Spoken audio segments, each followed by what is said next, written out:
సార్వత్రిక సమ్మె చేయబోతా ఉన్నాం. ఈ సమ్మె ఎందుకు, ఇది మనం అర్థం చేసుకోవాల్సిన అవసరం ఉంది. ఈ సమ్మె మన సిఐటి ఒక్కటే చేయడం లేదు.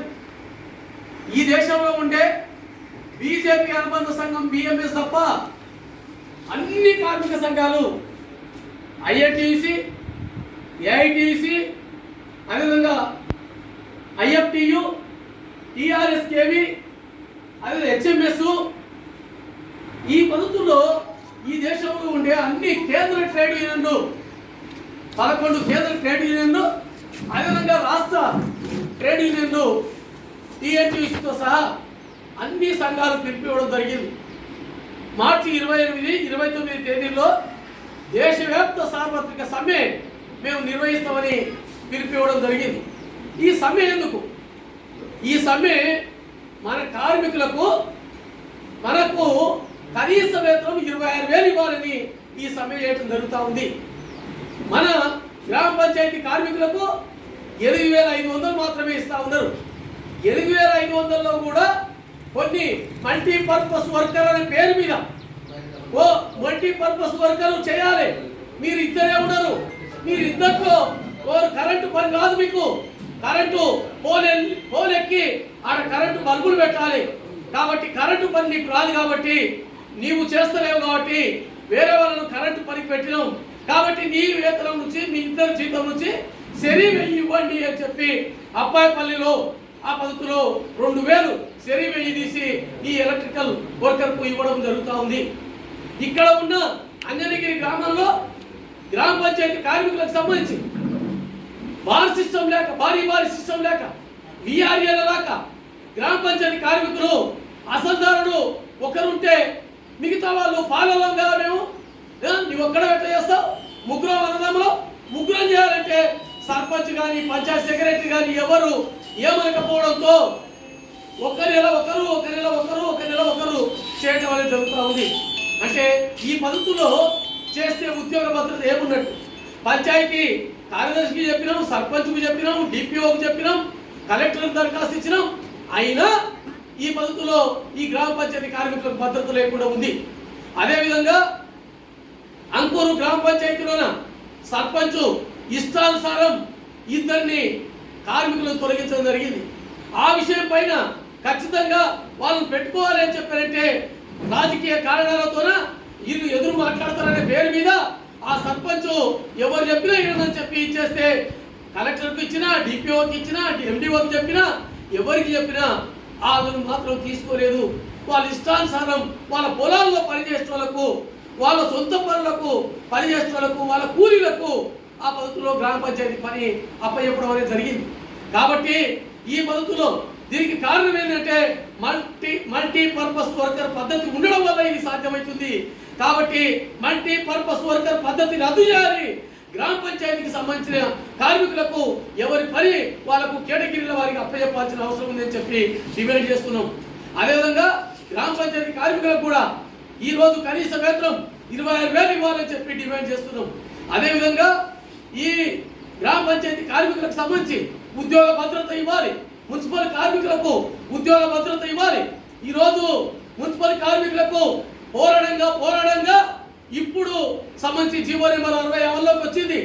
ఈ వనపర్తి జిల్లాలోన 5 మున్సిపాలిటీలు ఉంటే 5 మున్సిపాలిటీల్లో 2 మున్సిపాలిటీల్లో మాత్రమే ఈ పెరిగిన వేతనాలు ఇచ్చిర్రు, ఏరియాస్ ఇచ్చిర్రు. కానీ మిగతా 3 మున్సిపాలిటీల్లో ఈ రోజు కూడా వాళ్ళకు పెరిగిన వేతనాలు ఇవ్వలేదు. అక్కడ ఉండే సర్పంచులు ఇప్పుడు కొత్తగూడ సర్పంచ్ అయితే ఆయన ఇంట్లో నుంచి ఇస్తున్నట్టుగానే వాస్తవంగా ఆయన భార్య సర్పంచ్, కానీ ఈయన మొగోళ్ళ పెత్తనం ఉంది, లేదు జీతాలు ఈయనకి డబ్బులు లేవు, ఇంత ఎటకేలు వస్తాయని చెప్పి ఈ కొత్తగూడ మున్సిపాలిటీ సర్పంచ్ భర్త ఈ పద్ధతిలో అడ్డుకుంటున్న పరిస్థితి ఉంది. కానీ అక్కడ మున్సిపల్ కమిషనర్ చేస్తున్నడిగి మున్సిపల్ చైర్మన్ ఈ పద్ధతిలో చైర్మన్ భర్త సంబంధించి ఒత్తిడి చేసి ఇయర్ ఇప్పుడు మాకు జీతాలకు డబ్బులు లేవు, వచ్చినప్పుడు ఇస్తామనే పద్ధతిలో ఇచ్చేస్తున్నాడు. అలా ఇంట్లో నుంచి ఇవ్వడం లేదు. మున్సిపల్ కార్మికులకు అన్ని మున్సిపాలిటీల్లో జీతాలు ఇవ్వాలని, ఏరియల్స్ ఇవ్వాలని జీవోలు ఇచ్చిండ్రు, సర్క్యులర్లు ఇచ్చిండ్రు, డిఎంఏ ఆఫీస్ నుంచి వచ్చినాయి, రాష్ట్ర ప్రభుత్వం అప్పచెప్పింది. అయినా ఇవ్వడం లేదంటే దీన్ని తీవ్రంగా ఖండిస్తా ఉన్నాం. సిఐటిగా ఖచ్చితంగా దశల వారి ఉద్యమం చేస్తాం. ఆ పద్ధతిలో కొత్తగూడలో వెంటనే ఆ వేతనాలు ఇవ్వాలి, పెరిగిన వేతనాలు ఏరియర్స్తో సహా ఇవ్వాలని చెప్పి డిమాండ్ చేస్తున్నాం. ఆత్మకూరులో కూడా ఈ రోజుకు ఆ పాత జీతాలు ఇస్తా ఉన్నారు, అమర్జింతలో పాత జీతాలు ఇస్తున్నారు. కాబట్టి అమర్జింత మున్సిపాలిటీ, ఆత్మకూరు మున్సిపాలిటీ, కొత్తగూడ మున్సిపాలిటీలో ఖచ్చితంగా వెంటనే వేతనాలు, పెరిగిన వేతనాలు జీవో ప్రకారం ఇవ్వాలని చెప్పి డిమాండ్ చేస్తా ఉన్నాం. అదేవిధంగా ఇస్తున్న వనపర్తి మున్సిపాలిటీ, పెబ్బేరు మున్సిపల్ చైర్మన్లకు, ఆ కమిషనర్లకు వాళ్ళకు ధన్యవాదాలు తెలియజేస్తున్నాం. ఏరియాస్తో సహా ఇచ్చినందుకు మంచి సంతోషం. ఆ పద్ధతిలో ఇచ్చేయాలని కోరుతున్నాం. అదేవిధంగా ఈ రోజుకు కూడా కార్మికులు అభద్రతా భావంతో జీవిస్తూ ఉన్నారు, పనిచేస్తూ ఉన్నారు. ఈరోజు మున్సిపల్ చైర్మన్లు, కమిషనర్లు బెదిరిస్తూ ఉన్నారు. నీవు పనికి సంబంధించి నేను చెప్పినట్టు వినాలి, మీరు పని చేయాల్సిందే అనే పద్ధతిలో ఒత్తిడి చేస్తూ ఉన్నారు. ఖచ్చితంగా పని చేస్తూనే అంటున్నారు. కొంతమంది కమిషనర్లు అయితే వీళ్ళు పని చక్కగా చేస్తలేరు, మీరు చూస్తే తెలుస్తుంది, నీవు రా నా సీట్లో వచ్చి కూర్చో అంటున్నాడు కమిషనరు. నా సీట్లో వచ్చి కూర్చో, నువ్వు చూడు, ఆ పద్ధతిలో నీకు తెలుస్తుంది. ఏంది వాళ్ళు పని చేస్తలేరు, చాలా ఇబ్బంది అవుతుంది అని చెప్తున్నాడు. కానీ వాస్తవంగా కార్మికులు చేయకుండా పని కాలేదు. కార్మికులు మొన్న ముఖ్యమంత్రి వచ్చిందంటే, ముఖ్యమంత్రి వచ్చిన రోజు మున్సిపల్ కార్మికులు, గ్రామ పంచాయతీ కార్మికులు వనపర్తి జిల్లా కేంద్రంలో పెద్ద ఎత్తున వారం 10 రోజులు కష్టపడి శుభ్రం చేసి అద్దాల లేక చూపించిండ్రు. అప్పుడు శబాస్ మంత్రి గారు అని చెప్పి అభినందించిపోయినరు మంత్రి నిరంజన్ రెడ్డి గారిని. కాబట్టి ఈ మున్సిపల్ కార్మికులు, గ్రామ పంచాయతీ కార్మికులు సేవ చేయడం వల్లనే, ఆ పద్ధతిలో శుభ్రం చేయడం వల్లనే ఆ పద్ధతిలో మంచి పేరు వచ్చింది.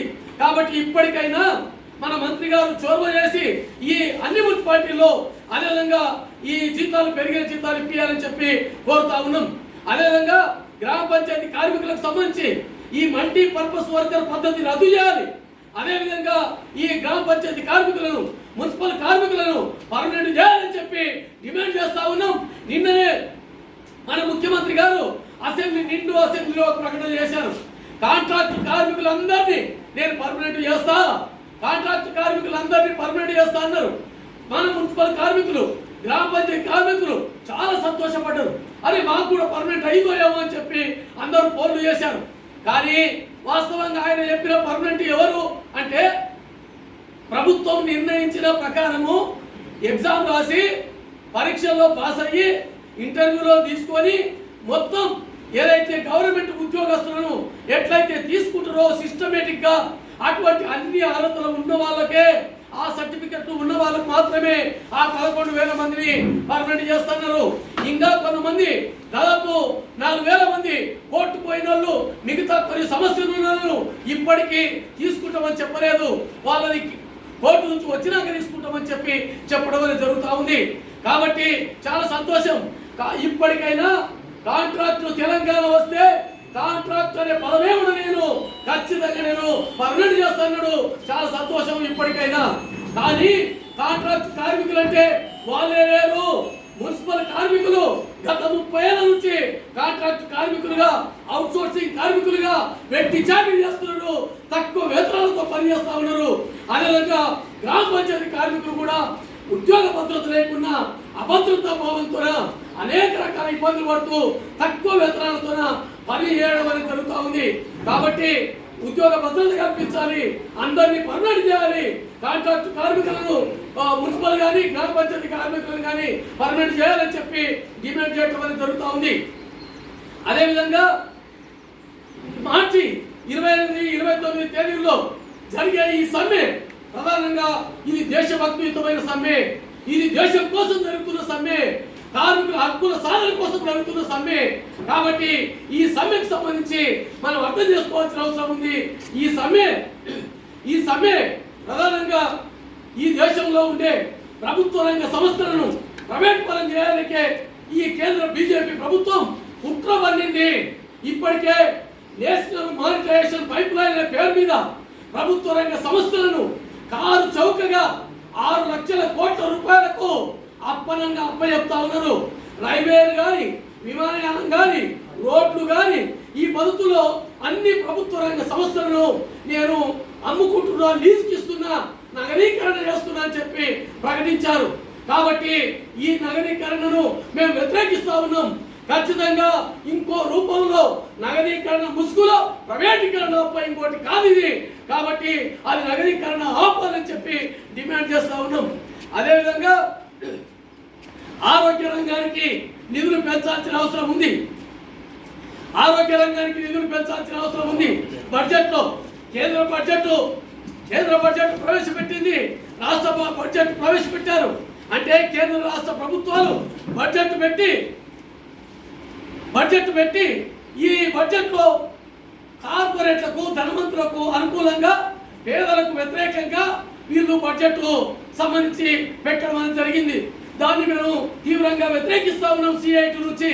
దీన్ని వెంటనే సవరించి కార్మికులకు, కష్టజీవులకు, పేదలకు అనుకూలంగా మార్చాలని చెప్పి డిమాండ్ చేస్తా ఉన్నాం.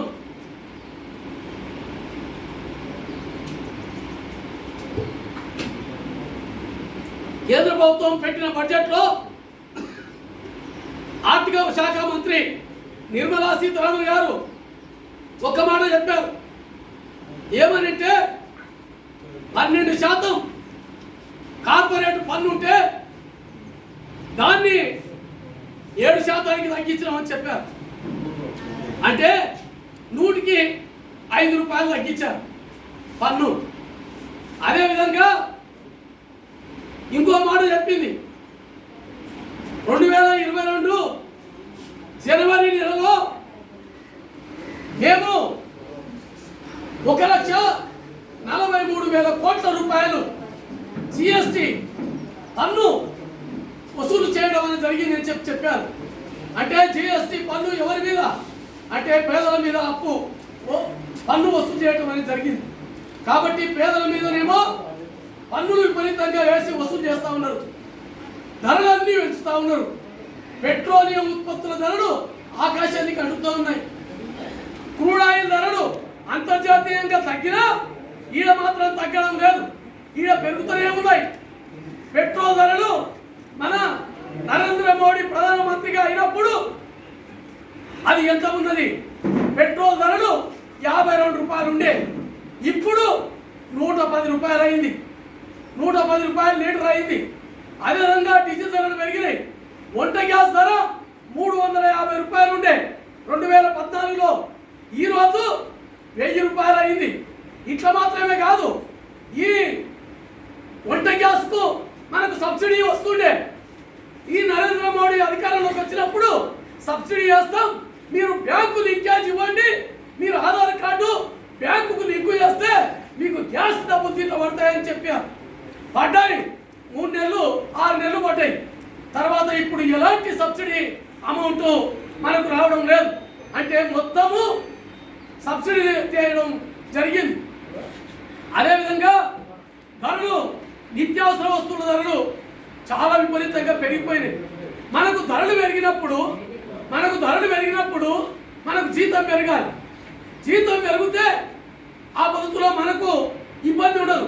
కానీ జీతమేమో గొర్రె తోక పెట్టడట్లు అంతే ఉంది, జీతం తక్కువనే ఉంది. ఈ ధరలు విపరీతంగా పెరిగిపోతా ఉన్నాయి. నరేంద్ర మోడీ గారు ఈ కింది తరగతి కార్మికులకు సంబంధించి కనీస వేతనం గతంలో 423 ఉంటే ఇప్పుడు 200 చేసిండు, 178 సరిపోతుంది అని చెప్పిండు. తర్వాత పోరాడితే చిన్నగా 22 రూపాయలు పెంచి 200 చేసిండు.